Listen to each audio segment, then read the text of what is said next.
மீலாது விழாக்கள் என்று வைத்து பெருமானார் ஸல்லல்லாஹு அலைஹி வஸல்லம் அவர்களின் அருமை பெருமைகளை எல்லாம் பேசுவதற்கு என்ன காரணம்? ஒரு குழந்தை பிறந்த உடனே காதில் ஃபர்ஸ்ட் விழுகிறது 2 பேர் தான் விழுகும். அஷ்ஹது அல்லா இலாஹ இல்லல்லாஹ், அஷ்ஹது அன்ன முஹம்மதர் ரசூலுல்லாஹ். அல்லாஹ்வுடைய பேர் ஒன்று, முஹம்மது ஸல்லல்லாஹு அலைஹி வஸல்லம் உடைய பேர் ஒன்று. அன்றைக்கு தொடங்குகிறது நமக்கும் பெருமானாருக்குமான உறவு. வாழ்க்கை முழுக்க ரசூலுல்லாவோடு தான் நாம் வாழுகிறோம், ரசூலுல்லாவோடு தான் பயணிக்கிறோம், ரசூலுல்லா செய்ததை போலத்தான் செய்கிறோம், அல்லது அவர்கள் சொன்னபடி செய்கிறோம். மௌத்தாகி கொண்டு போய் கபருக்குழியில வைக்கிற போது என்ன சொல்லி வைப்பாங்க தெரியுமா? பிஸ்மில்லாஹி வஅலா மில்லத்தி ரசூலில்லா.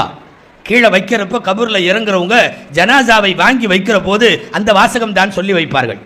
கருவறையில இருந்து வெளியே வருகிற போது காதிலே விழுகிற பெயர் முஹம்மது ரசூலுல்லாஹ்.